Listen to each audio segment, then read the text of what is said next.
വശങ്ങളും 3 കോണുകളും ഉള്ള ഒരു അടഞ്ഞ രൂപമാണ് എന്ത്? ത്രികോണം. 3 വശങ്ങളല്ലേ ഉള്ളത്. അപ്പൊ ആ ത്രികോണത്തിന്റെ ആകെ കോണുകളുടെ തുക എത്രയാണ് നിഹിത?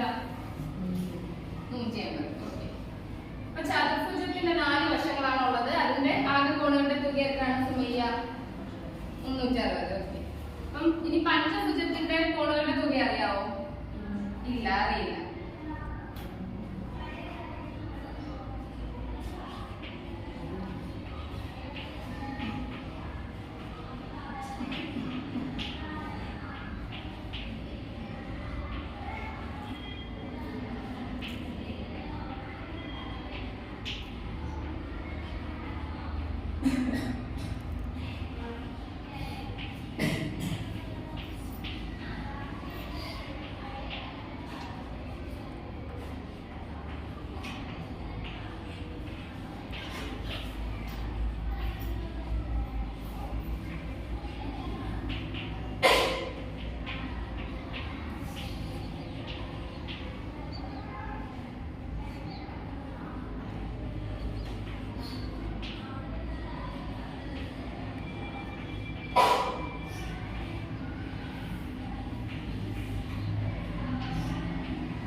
നിങ്ങൾക്ക് ത്രികോണത്തിന്റെ ആകെ കോണുകളുടെ തുക 1 × 180 ആയിരുന്നു. ചതുർഭുജത്തിന്റെ 2 × 180 ആണ്.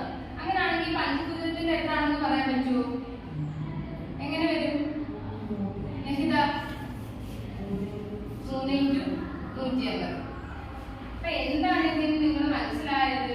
വശങ്ങളുടെ എണ്ണത്തിൽ നിന്ന് എത്രയാണ്? 2 കുറച്ചിട്ട് 180 കൊണ്ട് ഗുണിച്ചതാണ് എന്ത്? ആകെ കോണുകളുള്ള ഒരു ബഹുഭുജത്തിന്റെ ആ കോണുകളുടെ തുക എന്ന് പറയുന്നത്.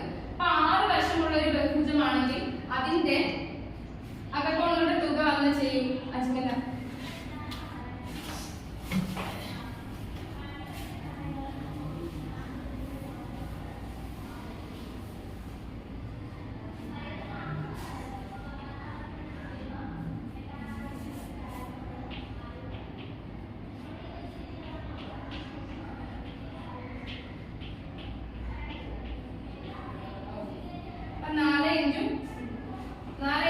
ഡിഗ്രിയാണ് എന്ത്?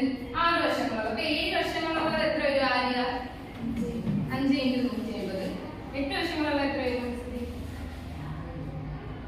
6 × 180. 9 വശങ്ങളുള്ള എത്ര വരും ഫാത്തിമ? 7 × 180.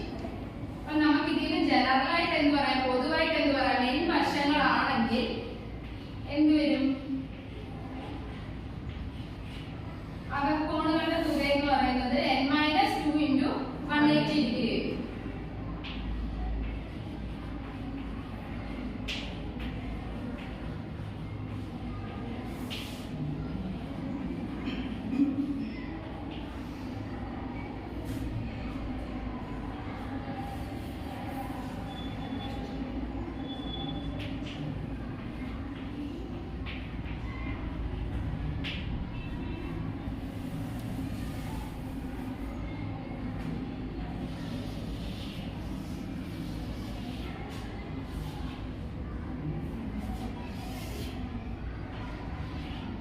അടുത്ത 10 വശങ്ങൾ വന്ന് ചെയ്തേ സുമയ്യ.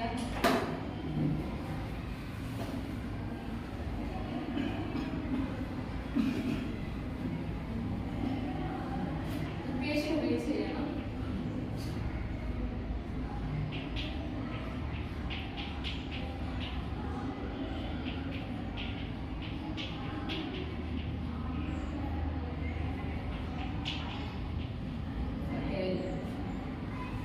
എല്ലാവർക്കും ഇത് മനസ്സിലായോ?